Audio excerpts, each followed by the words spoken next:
င်ငွေရှာလို့ရတယ်ဂျပန် TikTok အကောင့်ဖွင့်နေကို အဲ့ဒီ ပြ အ ပြ ကောင့် ပေး မ မယ်နော် ဖွင့်ခင်တစ်ခါမှအသုံးမပြုရသေးတဲ့ Gmail အကောင့်အတစ်တစ်ခုလိုတယ်ပေါ့နော် Gmail အကောင့်ကဖုန်းထဲမှာအများကြီးဖွင့်လို့ရတယ်နော်ဖြူလည်းအများကြီးဖွင့်ထားပါတယ် Gmail အကောင့်အတစ်မဖွင့်တိုင်းဖွင့်နည်းထပ်တင်ပေးမယ်နော်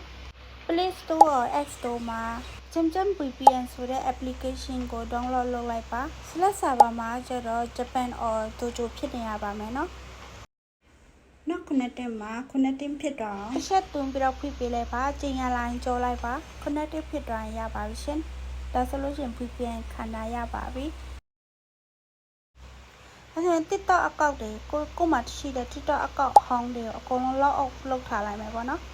အကုန် log out လုပ်လိုက်ပါအဟောင်းတွေရှိသမျှအဟောင်းတွေသူကတော့နှစ်ကောက်ရှိလို့နှစ်ကောက်လုံးသွားပြီးတော့ log out လုပ်လိုက်ပါတယ်ဒါဆို TikTok အကောင့်မှာ log in ထားတာဘာတစ်ခုမှမရှိတော့ဘူးပေါ့နော်အဲ့ဆိုလို့ရှိရင် add another အကောင့်ကိုနှိပ်ပြီးတော့ my account ရဲ့ဘေးနားလေးက sign up ကိုနှိပ်လိုက်ပါမယ်ဒီနေရာမှာအဟောင်းထဲတော့ပြန်မဝင်မိပါစေနဲ့ဒါဆိုလို့ရှိရင်ကိုတစ်ခါမှမဝင်ဖူးရသေးတဲ့ Gmail အကောင့်နဲ့တခြားအကောင့်နဲ့ဒီအပေါ်တစ်ခုတည်းကိုကြိုက်ရတစ်ခုကိုရွေးလိုက်ပါတစ်ခါမှ TikTok မဖွင့်ရသေးတဲ့အကောင့်ပေါ့နော်သူကတော့ဒီမှာ Gmail အကောင့်အတိရှိလို့တစ်ခုဒီတစ်ခုတည်းတစ်ခုကိုရွေးလိုက်ပါတယ် continue ကိုနှိပ်လိုက်ပါ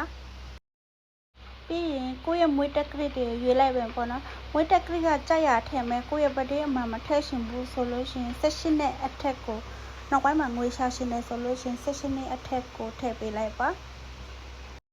ဒီလေးပေါ်လာရင်တူရကနန်းနှလုံးကိုရှာပြီးတော့နှိပ်ပေးလိုက်ပါ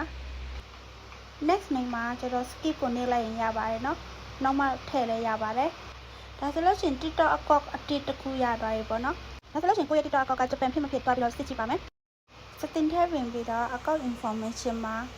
region မှာဂျပန်လို့ပေါ်ရင်ရပါပြီပေါ့နော်